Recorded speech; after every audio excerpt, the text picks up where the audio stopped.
የእግዚአብሔር ሰላም ያለው ሰው የሚጠሉት ሰዎች ገዘፉ፣ ረዘሙ፣ አጠሩ፣ ወፈሩ፣ በዙ፣ አነሱ የሚጨንቀው ነገር የለም። እግዚአብሔርን ይዞ ይኖራል። ያልተማረ ሰው ብዙ ጊዜ ሰላም የለውም። ሰላም እንዳጣ ነው የሚኖረው። ለምን? መንገድ ይጠፋዋልና። ትክክል ሆኖ ሳለ የተሳሳተ ይመስለዋል። መነሳት ሲገባው ወድቆ የቀረ ሊመስለው ይችላል። እያለው የሌለው ሊመስለው ይችላል። ሳይኖረው ያለው ሊመስለው ይችላል። ታሞ ጤነኛ ሊመስለው ይችላል። ጤነኛ ሆኖ ደግሞ ማትረባ ነህ ሊለው ይችላል። ስለዚህ ዕውቀት ብርሃን ነው። የአንድን ነገር ትክክለኛ መልኩንና መንገዱን የሚያሳየን ዕውቀት ነው። ያችም ዕውቀት ወንጌል ናት። ወንጌል ሰላምን ትሰጣችኋለች። አንብቧት፣ ተማሯት፣ በቃላችሁ አጥኗት፣ ያዟት፣ ሰላም ይሰጣችኋል። አባቶቻችን ለምሳሌ እንዴት ሰላም እንደሚገዙ የሚገርማችሁ ቃሉን ብቻ በማስታወስ ከመከራ ይጸናሉ። እንዴት እንደጸኑበት አመጣላችኋለሁ። ሰላሜን እተውላችኋለሁ። ሰላም ምንድን ነው? ብዙ ሊቃውንት ብዙ ትርጉም ሰጥተውታል። የነፍስ መረጋጋት ነው ብለው ይተረጉማሉ። ሰላም ማለት የነፍስ መረጋጋት። ሁለተኛ ደግሞ የአእምሮ ጸጥታ ነው ብለው ይተረጉማሉ። ሰላም ማለት የአእምሮ ጸጥታ። ሶስተኛ ሰላም ማለት የበጎነት እረፍት ማለት ህብረት ማለት ነው። የበጎነት እረፍት። አራተኛ ሰላም ማለት የፍቅር ገመድ ማለት ነው ይላሉ። የፍቅር ገመድ።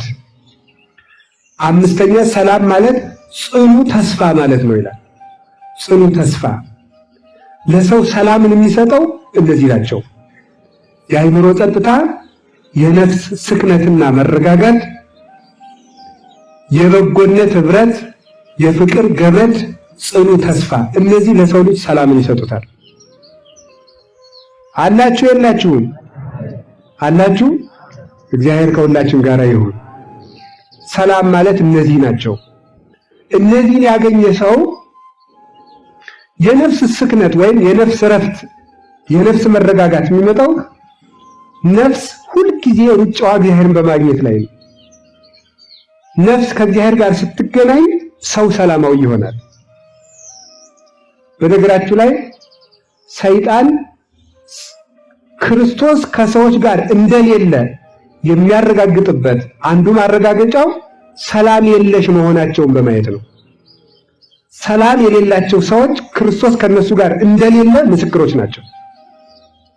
አንድ ነገር ሲሰሙ ፊታቸው ደም የሚለብስ፣ የሚደነግጡ፣ የሚረበሹ፣ በትንሽ ነገር ቁጣቸው የሚነድ፣ ተስፋ የሚቆርጡ፣ የጀመሩትን የሚያቋርጡ፣ መንገዳቸውን የሚያቆሙ፣ እቅዳቸውን ሁሉ የሚያበላሹ፣ በአንድ ጊዜ የ20 የ30 የ40 ዓመት እቅዳቸውን በ30 ደቂቃ ጠብ ሁሉ የሚያበላሹት እነዚህ ክርስቶስ አብሯቸው የለም። ፍርሃት ፍርሃት የሚላቸው እነዚህ ክርስቶስ አብሯቸው የለም። ነፍስ ከክርስቶስ ጋር ስትገናኝ ሰው በጦርነት መካከል በሰላም ያድራል። ነፍስ ከክርስቶስ ጋር ስትገናኝ ምንድነው ያገናኛት? ጸሎት ያገናኛታል። ንጽህና ያገናኛታል። ኃጢአትን አውጥቶ መጣልና መናዘዝ ነፍስን ስክን እንድትል ያደርጋታል። በሰላም ሀገሯ እንድትኖር ያደርጋታል። የኃጢአትን እሾህ የነቀላችሁላት ነፍስ ሁልጊዜ ሰላማዊት ናት። ካልሆነ ግን ወፍ ታውቃላችሁ፣ በቃ እዚህ ዱብ ሊቃውንቱ እግዚአብሔርን ያላገኘችና ያልተረጋጋች ነፍስን በምን ይመስሏታል? በድንቢጥ ወፍና በእንቆራሪት ይመስሏቸዋል። ድንቢጥ ወፍ ታውቃላችሁ? ምንድነው ስራዋ? እኔ እንጃ። 20 ሰከንድ እኮ ራሱ ቁጭ አትልም። ምንድነው የምትለው? ዱብ ዱብ ዱብ። በቃ ስራዋ እንደዚህ ነው ማለት ነው። ድንቢጥ እንደዚህ ነው። ምን በኖረች እዚህ አካባቢ በቃ እዚህ ቁጭ። ጤፍ እንኳን ደፍተንላት ቆማ እንደው እስከምትጠግብ አትለቅም። እንደዚህ ነው የምትለው። ድንቢጥ ናት ማለት ነው። እግዚአብሔርን ያጣች ነፍስ ሁሉ ቦታ ነው የምትሄደው። ሁሉ ቦታ ዘፈኑን ትሞክረዋለች፣ ድራማውን ትሞክረዋለች፣ ጭፈራውን ትሞክረዋለች፣ ሰውም ትቀይራለች፣ ጓደኛም ትለውጣለች። ሌላው ቀርቶ እኮ በጸሎትም አንረካም እኮ። የጸሎት መጽሐፉ ራሱ ወረት አለብን እኮ። አንዱ ደግሞ ደስ ሲል አራ ይሄ ነው ጥሩ እንደዚህ ደግሞ ያን ደግሞ መተው እንደዚህ በቃ ንስሐ አባት ራሱ እኮ አያረካንም ታውቃላችሁ። በፍጹም አያረካንም መቀየር። አንዱ ጓደኛችን የኛ ንስሐ አባት ዛሬ ወራዊ ስብሰባ ሰብስበው የመከሩን ምክር በስማ በስንት ጊዜ ነው? በወር የኛ እኮ በወር ከሁለት ሳምንት ነው የሚያደርጉት። ወደ እናንተ መምጣት ፈልጋለሁ ይላል። ከዛ ደግሞ ምን ይላል ደግሞ ሌላ ልገልብጥላችሁ። የኛ ንስሐ አባት እኮ በወር ይሰበስቡናል። በጣም ጌታ አለ አስተማሩ። ወደ እናንተ መምጣት ፈልጋለሁ። የኛ እኮ በሁለት ሳምንት አልቀው አጣደፉን። አያችሁ ሰው በወር ከሁለት ሳምንት ሆነ አነሰን ብሎ ሊሄድ ይላል። ደግሞ መልሶ ደግሞ በሁለት ሳምንት ያጣድፉናል። የእናንተ ጥሩ ናቸው አያጨናንቁም ይላል ደግሞ ሰው። እንዲሁ ምን ያህል መከራ እኮ ነው እንደው በእውነቱ። እንዲህ ያህል ለምንድነው ሰላም ከማጣታችን የተነሳ ነው። ሁሉ ቦታ ላይ መቆፈር አንዱ ቦታ ላይ ጥብ የሚቆርጥ ነገር አላገኘንም። ሁሉ ነገር መሞከር ብቻ ነው። ጥማችን አልተቆረጠም። ስለዚህ ማሰብ አለብን። ነፍስ ክርስቶስን ማግኘት አለባት። ለክርስቶስ ዓላማ እንድትኖር ማሰብ አለባት። ክርስቲያን መሆን ማለት ሕግ ማሟላት አይደለም። ክርስቶስን እያሰቡ ለክርስቶስ መኖር ነው። ለክርስቶስ ስንል ሕግ እናሟላለን እንጂ ለሕግ ብለን ክርስቶስን እናገኘዋለን ማለት አይደለም። ስለዚህ እንቁራሪት ምንድን ናት? እንቁራሪት አታውቋችሁ? እስቲ እንቁራሪት ስትሄድ አይቶ የሚያውቅ ሰው እንዴት ነው የምትለው? ዝልል ትላለች። በጣም ጥሩ አባ ነገሩ። በቃ ዝልል ነው። እኛስ ብዙ የምንዘለው ነገር የለም መዝለል። ግን የሚያስደንቀው ምንድነው? አንዴ እዚህ ዱብ የምትሄደው ወደዚህ ነው፣ ወደፊት ነው። አንዴ ወደ ቀኝ፣ ከዛ ደግሞ ስላሽ ሰርታ ደግሞ አንዴ ወደዚህ ወደ ግራ፣ አንዴ ወደዚያ እያለች ነው የምትሄደው ስትሬት ሆኖ ሳለ መንገዱ ግን ምን ይባላል? የእንቁራሪት እስቲ ቀኝና ግራ በሉ። የእንቁራሪት መንገድ ማለት ነው። የብዙ ሰው ክርስትና እንደዚያ የእንቁራሪት መንገድ ነው። ዝም ብሎ በቃ እዚያም ከጥንቆላው ከጸሎቱ ከዘፈኑም ከመዝሙሩ ከንትኑም ያዋጣ ነው የሚኖረው። ይሄንን መለየት ይገባል። መንገድ ከሆነ መንገድ ነው። እስቲ መንገድ ላይ ሄዱና እንደዚህ እያላቸው አስፋልቱ ላይ ሄዱና መኪና መጥቶ ምን ይላል? ይጫቸዋል። ነፍሳችን እንዲህ ትገጫለች። ተስፋ የምትቆርጠው ለዚያ ነው። ግራውን ቀኙን ስትል ሰይጣን ይመጣና በማትችለው የመከራ መዶሻ ናናዋን ይቀጠቅጠዋል። ከዛ ተስፋ ቆርጣ ትወድቃለች፣ ይሰለቻታል። ተነሽ ብንላት ስንት ቀን ስናዘዝ እኖራለሁ፣ ስንት ቀን ነው የምናዘዘው፣ ስንት ቀን ነው የምወድቀው ትላለች። ከዚያ በኋላ ምን ይጎለናል? ጽናት ስለሚጎለን ነው፣ ዓላማ ስለሌለን ነው። እና ጌታ ሰላም እሰጣቸዋለሁ፣ የነፍስ መረጋጋት። የነፍስ መረጋጋት ይሆን አቤት።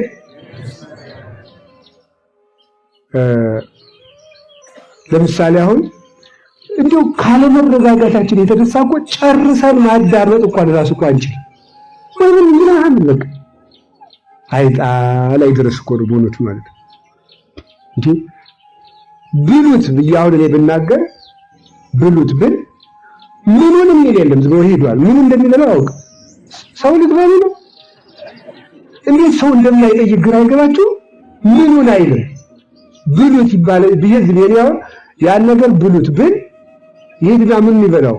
ያልተፈቀደ ወይ በጋርዶ ሰው ይበላል። ለምን ብሉት ብለህናል? እኔ ዝክሩም ቢሆንስ እንደዚህ ያልኩት ጨርሰን አንሰማም፣ ጨርሰን አናዳምጥም። እንዲሁ ምን አለ መረጋጋቱ እንዲሁ መድኃኒዓለም ያደለን። እውነቴን ነው። መስከን መረጋጋት አለብን። ዝግ ብለን መወሰን፣ ዝግ ብለን መስማት። ስንት ትዳር፣ ስንት ጓደኝነት፣ ስንት ወዳጅነት በችኮላ ተበላሽቷል።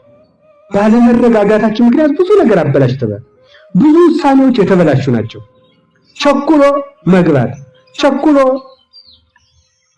ማግባት፣ ቸኩሎ መመንኮስ፣ ቆብ ማድረግ እየሮጡ ይሉ ኋላ ማን ይቻለው መከራው ገብቶ ምንኩስና እንደዚህች ነጭ ነጠላ እንዳትመስል ጓድ ብዙ አስጨናቂ ነገር ነው ያለው። እኔ አሁን ካባዬን አርጌ ነጭ ኩታዬን አርጌ ቆብ አርጌ ስልክ ምንኩስና ደስ ሲል እንደናባ ልትል ትችላለህ። ኦሆ መስሏል ወዳጀር አይደለም አይደለም። ሲጀመር የምንኩስና ልኩ እኛም አይደለም እነንጦስ ናቸው እነ መቃርስ ናቸው። እንደው የኛውንም እንኳን ቢሆን መከራ ነው። ተውት። ምን ያመጻድቀናል? ውስጡን እግዚአብሔር ነው የሚያውቀው። ግን የምነግራችሁ ነገር ቸኩላችሁ አታርጉት። ሁሉን ነገር ስታገቡም እንደዚህ መዋደድ ማለት መኖር ማለት አይደለም። ስለተዋደዳችሁ ኖራችሁ ማለት አይደለም። መስከረም ምን ይሆናል በእውነቱ? እንደውና አላችሁ መቸኮል ቤተክርስቲያን ለመምጣት ለምን ደግሞ መቸኮል አያስፈልግም። ገበያም ረጋ ሲሉት አይደል? ገበያ ላርፋጅ ብሏል የሀገራችን ገበሬ። በተስኪያን ለማላጅ ይላል ገበሬው። በእነሱ ቋንቋ ነው በተስኪያን ያልኩት። ገበያ ላርፋጅ በተስኪያን ለማላጅ። ቤተክርስቲያን የሚጠቀመው ማልዶ ለሚሄድ ነው። ደግሞ ገበያ አርፍዶ ለሄደ ሰው ረጋ ብሎ፣ ምክንያቱም ወደ ማታ ስትሄድ አልሸጥለት ያለው ምን ይላል? ዋጋ ይቀንስልሃል ማለት ነው። እና ረጋ ማለት አለብን። ቸኩላችሁ አትማሉ። እኔ እንደው እንግዲህ ገሌን አያሳየኝ አይባልም። አላችሁ ነፍሳችን እንድትነሰክን እግዚአብሔር ይርዳል፣ መረጋጋቱን ያድላል። አባቶቻችን በሁሉ ነገር ሶስት ሰው ቢጠላችሁ አሁን ትረጋጋላችሁ? ቅዱስ አትናቴዎስን ኧረ ዓለሙ ሁሉ ጠላህ እባክህ አሉት። እኔ ቀድሜ ጠልቼው ይላል። ምንም ሳይመስለው ማለት ነው። ዓለም ሁሉ ጠላ ሲባል እኔ ቀድሜ ጠልቼው ብሎ ዝም አለ። ምንም አይጨንቃቸው። ቅዱስ ዳዊት ይህንን ሰላም አግኝቶት ነበር። ምን አለ? ስለዚህ እመኒ ጸብአኒ ተአይን እይፈራህኒ ልቤ፣ ከተማ እንኳን ተነስቶ ቢዋጋኝ ልቤ አይደነግጥብኝም ይላል። ከተማ እንኳን ተነስቶ ቢዋጋኝ የአንድ ሀገር ሰው ቢጠላኝ አይሸበርም ይላል። እኛ አንድ ሰው ስላኮረፈን ሰላም እናጣለን። የጀማሪነታችን ምልክት ነው። ሰክነን ችግር የለም ነገ እንነጋገራለን። መስሎት ይሆናል መስሏት ይሆናል። ምን ነገር ለምንድን ነው የማይመጣልን? እንደው ዓለሙ በመሳሪያና በጦር ሰላም ከነሳን ይልቅ እኮ እኛ ራሳችን ሰላም ይነሳል ይመስል ራሳችን አቅበዝብዘን ልንገፋው እኮ ነው። ያቅሙን እንዳያስብ አይምሯችንን አጨናንቀን እንደዚያችን የሁል ጊዜ እንደምመስላት ቴሌቪዥን አንዲት ቴሌቪዥን አለ። ሁል ጊዜ በምሳሌ መከራውን ማበላል ባስተማርኩ ቁጥር እቺ የዱሮ ናት 14 ኢንች ኒዮታ የምትባል ቴሌቪዥን እና ዝም ብለው ይሄ ዱሮ ነው እንትን ቪሲዲ እንደመጣ ከፍቱና ያጫውታል። ሲያጫውታል ቱልና መጨረሻ ላይ ሲዲ አስከፍተው ፕሌይ ሲላት ኖ ሲግናል ወይም ኖ ዲስክ ትላለች። ሙቅ ያለው ነው ምንም ነገር እኔ አልሰማም ማለት ነው። በቃ ብትደረግ ብትሰራ የሚንቀጠቀጥ ነገር ታመጣና ጸጥ ትላለች። ኖ ዲስክ። ኧረ ዲስክ አለ አስገብተናል። ኖ ዲስክ በቃ እሺ አትልም። ለምን? ሞቋል ማለት ነው። ከአቅም በላይ ተጠቅማችሁኛል ማለት ነው። አይምሯችንም ነገር ሲበዛበት ኖ ዲስክ ይላል። ማሰብ ያቅተዋል። ከዚህ በኋላ በደመ ነፍስና በቅዠት መኖር እንጀምራለን። ትርጉም የሌለው ቀን እናሳልፋለን። ትርጉም የሌለው ሌሊት እናድራለን። ትርጉም የሌለው እንቅስቃሴ ነው የምንሰራው። እንዴት እንደምንኖር አናውቅም። ይመሻል ይነጋል። ሊቀ መዘምራን ኪነ ጥበብ ድንቅ አድርጎ ዘምሮታል አይደል? ይመሻል ይነጋል በከንቱ ስዞር ብሎ ዘምሮታል። ድምጽ ቢኖር ይዘምርላችሁ ነበር። ስለዚህ ድምጽ ያለው ሰው ይዘምርላችኋል በኋላ። ይመሻል ይነጋል በምስኪን በከንቱ ስዞር ይሁን ማለት በከንቱ መዞር ማለት ያለ መረጋጋት፣ ያለ ስክነት፣ ያለ ዓላማ መንገድ አልባ እያለን በእውነቱ ፖለቲከኞች እንኳን ሮድ ማፕ ማኒፌስቶ ይባላልላቸው። ፖለቲከኞች እንኳን እኛ የተንጠረጠረ የህግ መስፈርት ያለን ወንጌል ያለችን መንገዳችን የሚታወቅ ሀገራችን የሚታወቅ መሪያችን የሚታወቅ መዳረሻችን የሚታወቅ ተስፋችን የተረጋገጠ ዋጋችን የተጨበጠ ነው። ይህንን እያወቅ መሮጥ አለብን። ለዚህ መድኃኒቱ ነፍስ ሰላም እንድትሆን እሾሃ ሊነቀልላት ይገባል። ከእግዚአብሔር ጋር መታረቅ አለባት። ሰላም አስፈላጊ የዓለም ነገሮችን በማሟላት የሚገኝ ሳይሆን ከነፍስ ላይ ያለውን እሾህ ነቅሎ በመጣል ነፍስን ወደ ፍላጎቷ በማድረስ የሚገኝ የህሊና አረወን የተረጋገጠ ሀብት ነው ሰላም ማለት። እንዲህ ነው። ይሁዳን ታስታውስታላችሁ። ጌታውን ሸጠ። ስንት ብር የሸጠው? 30 ብር። ምንድን ነው የሆነው? ከዚያ በኋላ ምን አጣ ይመስላችኋል? ሰላም አላጣም? አጣ። ወይኔ ለ30 ብር ብዬ ንጹህ ደም አሳልፌ የሰጠው አይደል?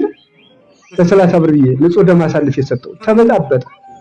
30 ብሩ ሳይኖረው ከጌታው ጋር ሳለ ሰላም ነበር ይሁዳ። 30ውን ብር ይዞ ክርስቶስን ሲወጣ ሰላም አጣ፣ ተበጣበጠ። ብሩን እንኩ አላቸው። የለም ሰላሙን አንድ ጊዜ ሽጦታል። ብሩን እንኩ ባካችሁ። አይ አንፈልግም፣ አንዴ ሽጠሃል አሽጠሃል። ብሩ ተበተነ። ብሩ ያረፈበት ቦታ የደም ቦታ ተባለ። ይሁዳ ሰላሙን አጣ። ተመክሮም አልሰማለ። ዛፊት እንኳን ብትመክረው እምቢ ብሎ ታነቀ። ሆዱ ተዘረገፈ። 40 ቀን ቆየ። ጌታ ሲያርግ ያረገለት አረገ እኮ ሲሉት እኔን ሳያወጣኝ ሳያድነኝ ብሎ ብቅ ላለው ሲል ወድቆ ከመቃኑ ላይ ግንባሩ ተፈጥፍጦ ሞተ። ሰላሙን አጣው።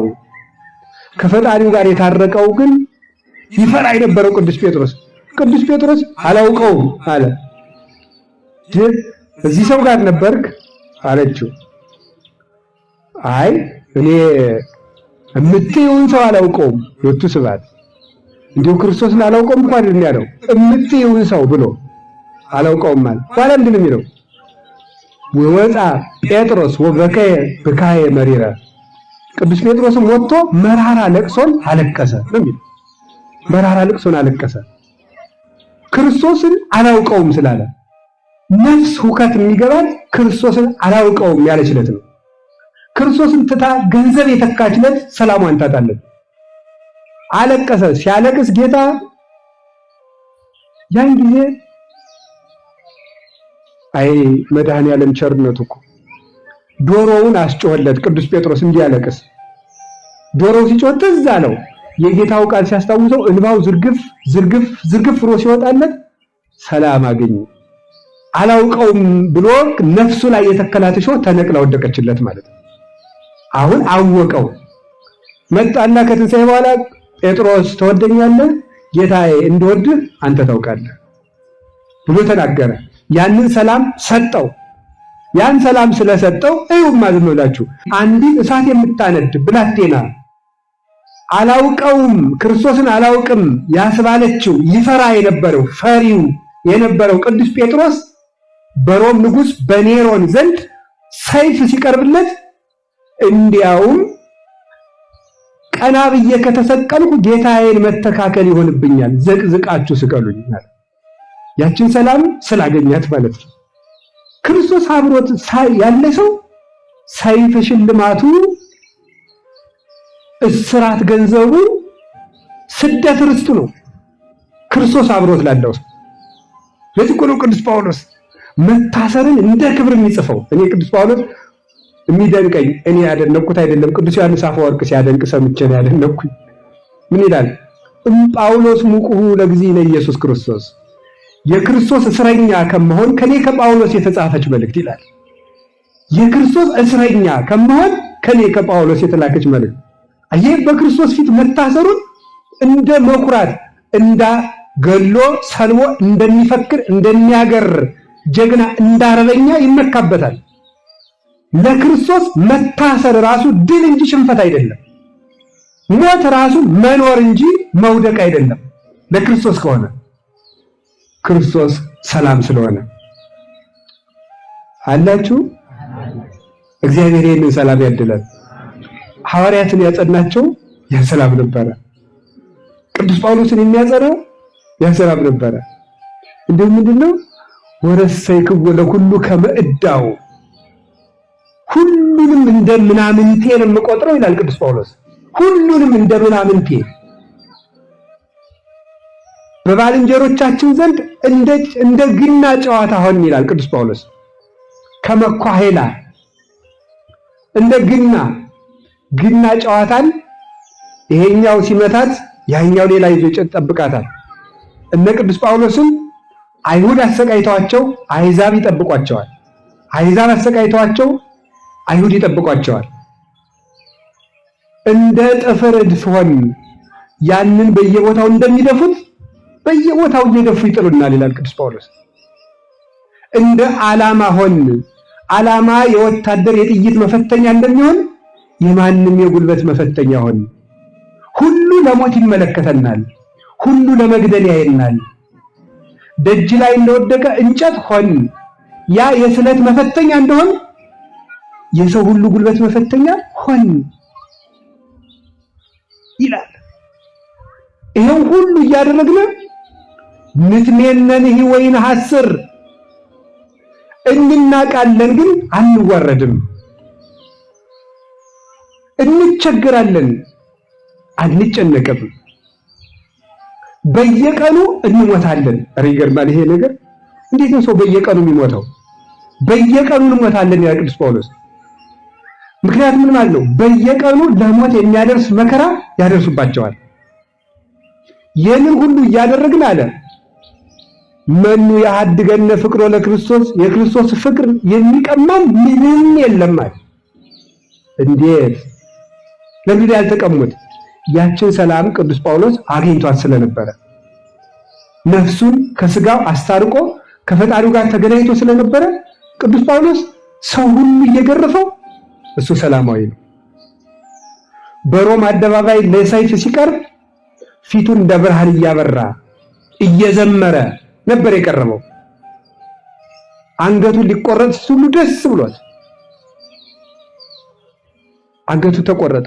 3 ጊዜ ተሽከርክራ አንገቱ መሬት ላይ አረፈች። ቀጥ ብላ አየሩ ላይ ቀጥ ብላ ቆይታ መሬት ላይ አረፈች። አንገቱ ያረፈችበት ቦታ ላይ ጸበል ፈለቀ።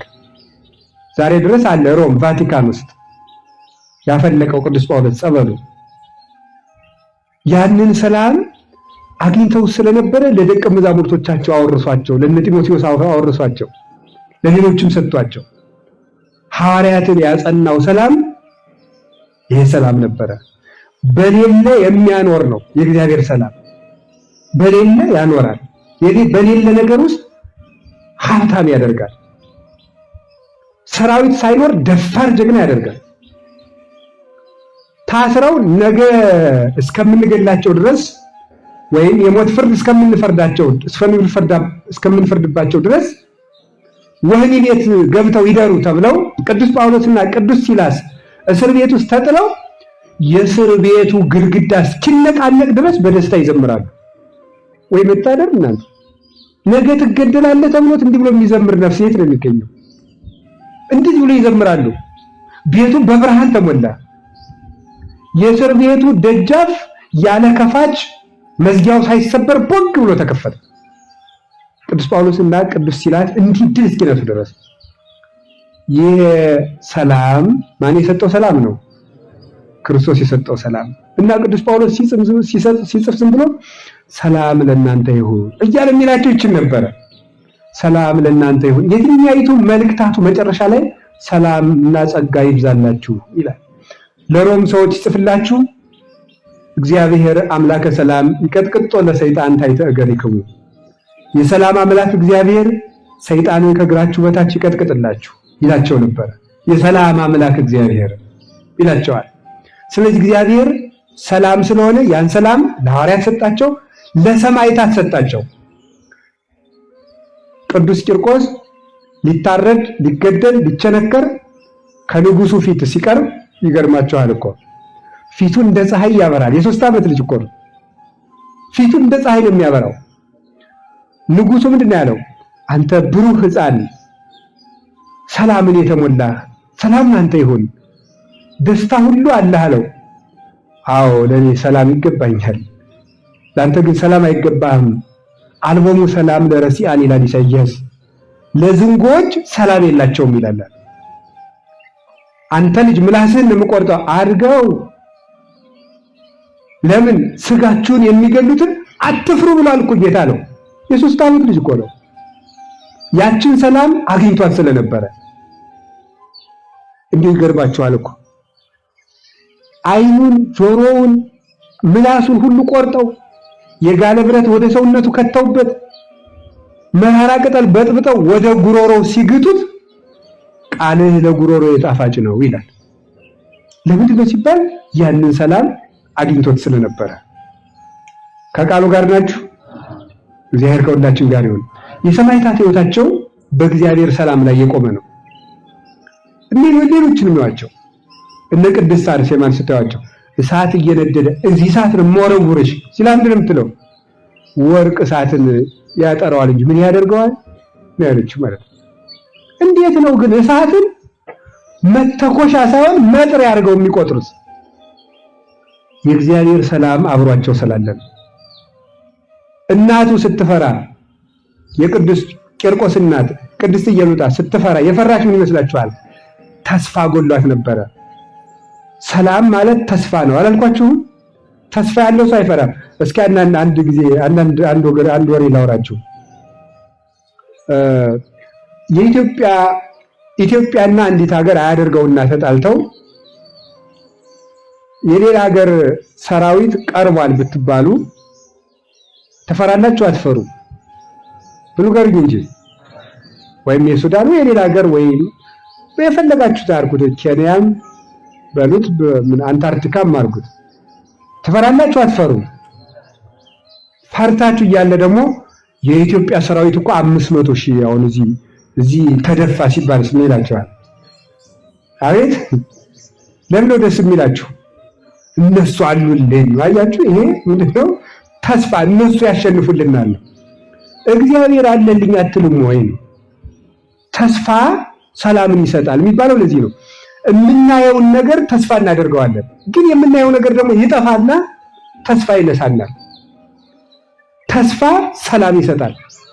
እከሌ እኮ ደከመ ሲባል እግዚአብሔር አይደክም፣ እኛ እኮ 3 ነን እነሱ እኮ 30,000 ናቸው ሲባል እግዚአብሔር ብቻውን ኃያል ነው ማለት፣ አንዱ መልአክ ቅዱስ ሚካኤል ብቻ ይበቃኛል ማለት። ተስፋችን ከፍ ሲል ፍርሃታችን ዝቅ ይላል። ተስፋችን ዝቅ ሲል ፍርሃታችን ከፍ ይልና ሰውነታችን እንደ ባህር ይወጣዋል። ፍርሃት የእምነት የለሽነትና የተስፋ ቢስነት ልጅ ነው። ፍቅር ሰላምን ያመጣል። ሰላም ተስፋን ይሰጣል። ተስፋ ፍርሃትን አውጥቶ ነቅሎ ይጥለዋል። ይህንን ነው አባቶቻችን ያስተማሩን።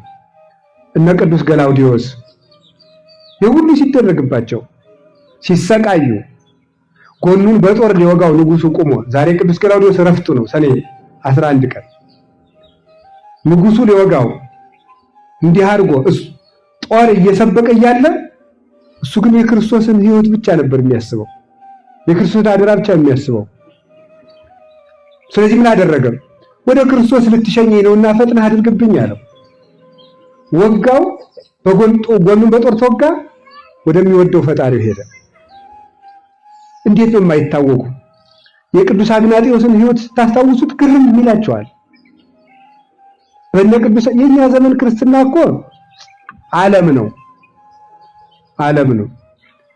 ደግሞ ይሄን የሚሰማ ሰው አንተ ምን አለበት ካባህን ደርበህ የሚሞቱት አያሳዝኑ ይላል። መቼስ ሰው ተበላሽቶ የለ እኔ አላልኩም። የአባቶቻችን መከራ የለብንም፣ አልተነካንም ማለት ነው። የሞቱ የሚሰቃዩ እህቶች፣ ወንድሞች፣ ህፃናት የሉም ማለት አይደለም። እኛ አሁን አልተነካንም ከአባቶቻችን አንጻር ማለት ነው። በሮም በቅዱስ አግናጢዮስ ዘመን እኮ ክርስቲያኖች አሁን ዛሬ የኦሎምፒክ ውድድር አለ አይደል? ግሪክ ነው የተጀመረው ታውቃላችሁ። ይሄ ጉግስ ጨዋታ፣ የፈረስ ጉግስ፣ ቡጢ ዛሬ ቦክስ ተብሎ ተቀይሯል። የቡጢ ውድድር አለኖ ኖራ ብትሉት ነበር በዛ ጊዜ። አይገርማችሁም? ስታዲየም ላይ ተሰብስቦ ሰው ልክ አትሌቲክስ እንደሚያይ ሰው፣ ኳስ ጨዋታ እንደሚያይ ሰው፣ የቦክስ ውድድር እንደሚያይ ሰው ክርስቲያኖች ከውሻ ጋር ማዕድ ተሰርቶላቸው አንበላም ሲሉ እየተደበደቡ ሊጎርሱ ሲሉ ውሻ ሲነክሳቸው ለመዝናናት ሮም ላይ ሰው ይሰበሰብ ነበር። እንዲህ ብለው ይኖሩ ነበር አባቶቻችን። በበሬ ተጠምደው በስታዲየሙ መሃል በሬ ተጠምዶ ከበሬው ጅራት ላይ ተጠልፈው መሬት ለመሬት እየተጎተቱ ሲሄዱ ለማየት ሰው ይሰበሰብ ነበር። ከፈረስ ጅራት ተቋጥረው ፈረሱ ያለመጠን እንዲጋልብ የተደረገ እነሱ እጅግራቸው አሸዋ ተደልድሎ እየተቆረጡ ያንን በማየት የሚዝናና ህዝብ ነበረ። የተራቡ አንበሶች ጉድጓዳቸው ተከፍቶ ወጥተው አደባባይ ላይ ክርስቲያኖች እንዳይንፈራገጡ እጅግራቸው ታስሮ ተጥለው እሪ እያሉ ሲቆረጠሙ በቁማቸው እያዩ የሚዝናኑ ሰዎች ነበሩ። በዚያ ሰዓት ቅዱስ አግናጤዎስ ተይዞ ሄደ።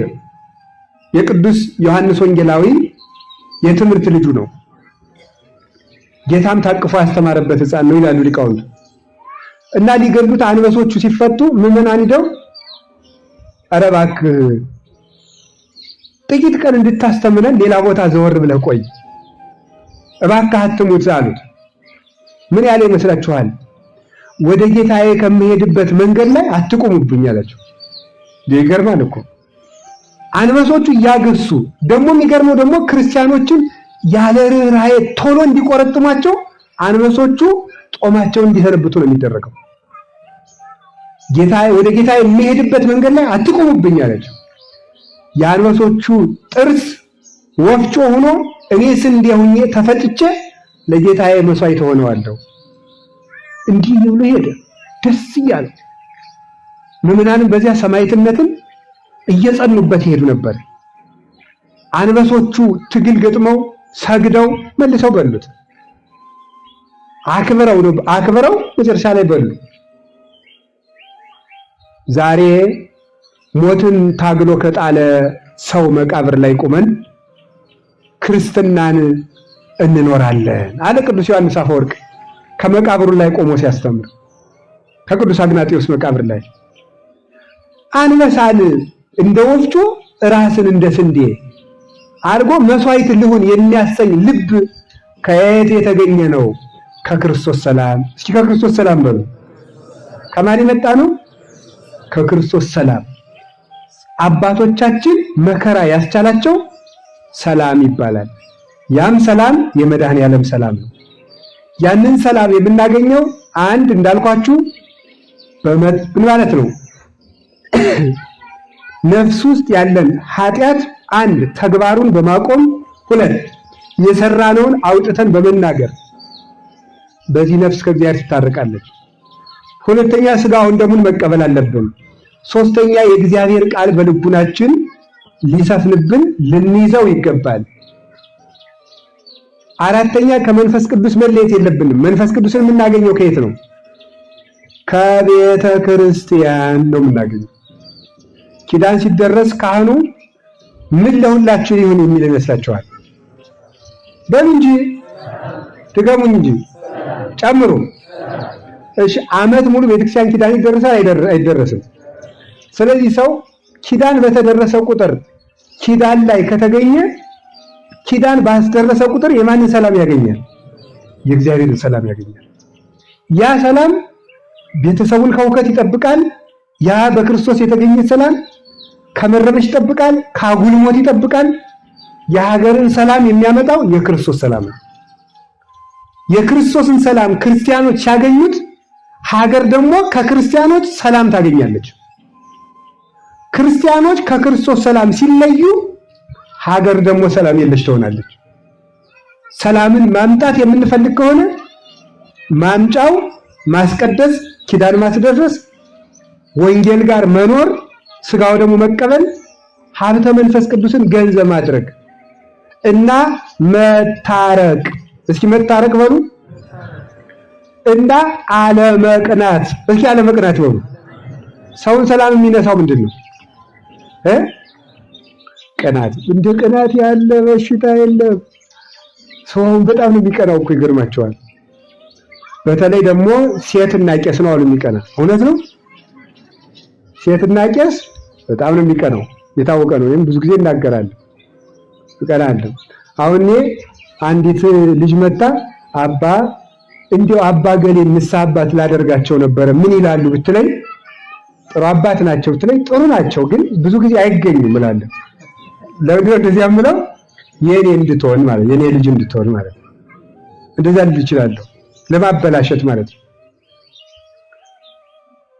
ቄስና ሴት ቅናት አያጣውም መጽሐፋችን ያለው ሴቱ ምንም ያለ እንደ የፈለገ ብትሆን ሴት ቅናት ይጠፋል ማለት ውሸት መናጢ ናቸው እንደ በእውነቱ ማለት ነው። እኛንም ጭምር የጀመርኩ በእኛ አይደለም እንዴ በእኛ ነው የጀመርኩት። ስለዚህ ሴትና ሴት አይዋደድም። እዩ ዝም ብላችሁ ቄስና ቄስም አይዋደድም። ለምን? ቀናተኛ ነው ስለሚቀና ማለት ነው። ይህንን መጥፋት አለበት። ከቤተ ክህነት ቅናት ከጠፋ ከምዕመናንም ምቀኝነት ይጠፋል። ቅናት ደግሞ ምን ይወልዳል? ምቀኝነት። እስኪ ምቀኝነት በሉ። ስለምንቀናበት ያን ሰውዬ ምን እንለዋለን? ቀለም እንቀባዋለን። በደንብ ቡሩሹ ምላስ ነው። ምላስ ቡሩሽ ይሆንና ምን የመሰለ የከፋ ቀለም እንቀባዋለን። ያን ሰው እናበላሻለን። ሆን ብለን እኮ ነው። በኋላ ቀንተን ተመጥሚተን ስሙን ያጠፋነውን ሰውዬ ህሊና የሚባል እግዚአብሔር እዚህ ውስጥ ያስቀመጠው ትልቅ ፍርድ ቤት አለ። ልክ እኮ ግን አይደለህም ይላል። እንቅልፍ እናጣለን፣ እየጸለይን እንረበሻለን፣ ሰላም የሌለን እንሆናለን። ስለዚህ እግዚአብሔር ባለጸጋ ነውና ለሁሉ ይበቃል። እስኪ በሉ እሺ፣ ምን በሉ? እግዚአብሔር ባለጸጋ ነውና በሉ ለሁሉ ከበቃ ምን ማለት የለብንም? መቅናት የለብንም። ይችን እንዳትረሱ። እስኪ ሶስተኛ በሉት። እግዚአብሔር ባለጸጋ ነውና ለሁሉ ይበቃል ባይል እግዚአብሔር ያክል ለኩሉ ቅዱስ ጳውሎስ ነው እንዲህ ያለው። በቃ ምሳና አለ ወይራ አለ። ምሳና በወይራ መቅናት አለበት? ወይኔ እንደ ወይራ ብርቱ በሆን ኑሮ የሚባል ነገር የለም። ምሳና በራሱ ውብ ነው። አሁን ወይራ ብቅል አይረግጥልንም። አያችሁ? ብቅል ለመርገጥ የሚጠቅምን ማን ነው? እናንተ ብቅል መርገጥ አታውቁ። የከተማ ሰው ጅል አይደል? የታሸገ መጠጥ ትጠጣለህ፣ ጠላ እንዴት እንደሚጠመቅ አታውቅ። ምን አቃዘ ወዳጅ ብቅል መርገጥም ይባላል። ብቅል ገብስ አብቅለው ጠላ ለመጥመቅ ሰፊ ቅጠል ነው የሚያስፈልጋቸው። ዞሮ ወይራ ባይነቅዝም ምን ቢልም ምሳና ይበልጠዋል። የራሱ ጸጋ አለው ማለት ነው። ስለዚህ የራሱ ጸጋ ይዞ ይኖራል ሁሉ። ፀሐይ እኔ እኮ ሙቀት አለኝ፣ ጨረቃ ቀዝቃዛ እኮ ነች ብታይ ሌሊት የለሽም ማለት ትችላለች። የሌሊቱ ንግስት ደግሞ ማን ናት? ጨረቃ ናት ማለት። ሰው ሁሉ የየራሱ ጸጋ አለው። የራሳችን ሞልቶን ለሰው በሚያባሽቀናል እና ቅናት ሰላምን ያሳጣል። እውነት ሐሰት? ሰላም። ይሄንን ልጭ አርጉ እስቲ ይሁት። ቅናት ደግሞ ምን ያደርጋል? የነፍሰ ገዳይነትን ሰይጣን አምጥቶ ራሳችን ላይ ያሰፍረዋል። ኋላ ዝም ብለን ምንም ሳይለን ያ ሰውዬ ስሙ ሲጠራ ብቻ አንገሸግሽናል፣ እርብሽ እንላለን ዝም ብለን። ሳኦልን ታስታውሱታላችሁ? ቅዱስ ዳዊት ምን ያደርግለታል? ምን አድርጎታል? እስቲ እግዚአብሔር ያሳያችሁ። ምንድን ነው ያደረገው? ምንም አላደረገውም። ሳኦል ተዋግቶ ማሸነፍ አቃተው። ፍልስጤማውያንን አይደለም አቃተው። የሀገሪቱ ንጉስ ነው። እስቲ ከናንተ አንድ ወንድ ምረጡና እኔን ከገደለ ፍልስጤማውያን ለእናንተ ይገዛሉ፣ እኔ ከገደልኩት ደግሞ እናንተ ለኔ ትገዛላችሁ። ምን ልግጠም ሲል ጎልያድ ሳኦል እቤቱ ጉጭ ብሏል። የለውም። ዳዊት ላምረኛ ነው ሄደ። ትንሽ ልጅ ነው መጣ። የ12 ዓመት ልጅ እኮ ነው። ንጉስ እኔ ጎልያድ ልገላ አንተ ነህ ሳኦል ገዳይ? ያው በሉ ካባ ደረቡለት፣ ትጥቅ አስታጥቁት፣ ቦርቦርድ ያስታጥቁት፣ አሲቱት፣ ጋሻ ያዝ፣ ጦር ያዝ። አላድ እርመድ ሲል ቅዱስ ዳዊት ደከመው። ኢለመድኩ በዝንቱ እንዲህ ያለ ነገር አልለመድኩ በወንጭፍ ነው አለ። በወንጭፍ ነው እንዲህ ያለ ነገር አልለመድኩ ብሎ ጋሻውን ጦሩን ጣለና ወንጭፉን ይዞ ሄደ። ኋላ ሲሄድ ጎልያድ 6 ክንድ ሰውዬ የለበሰ ምንድን ነው? ብረት። 6 ክንድ ብረት የለበሰ ሰውዬ እሱ ትንሽ ልጅ። ቅዱስ ዳዊት ጨንቆታል እና እዛ ሲሄድ ቅዱስ ዳዊት ምን ይዞ ነው የሚሄደው? እንጨት። ያ ምንድን ያለው? ጋሻና ጦር። ቅዱስ ዳዊት ምንድን ያዘ? በትር በግ የሚነዳበትና ወንጭፍ። አንተ ነው ውሻኔ እንጨት ይዘህ የምትመጣ እንዴ ያለው። እንዴ በማዕረግ ግጠመኝ ማለት ነው። ጎልያድ ሰይፍ ይዘህ ግጠመኝ፣ እንዴት እንጨት ይዘህ ትመጣ? አንተ ከውሻም ታንሳለህ አለ። ውሻ እኮ እንጀራ የጣለለትን ያውቃል፣ አንተ ፈጣሪህን አታውቅም አለ። ለዳዊት ያን ሰላም የሰጠው ማን ይመስላችኋል? እግዚአብሔር ነው። የእግዚአብሔር ሰላም ያለው ሰው የሚጠሉት ሰዎች ገዘፉ፣ ረዘሙ፣ አጠሩ፣ ወፈሩ፣ በዙ፣ አነሱ የሚጨንቀው ነገር የለም። እግዚአብሔርን ይዞ ይኖራል።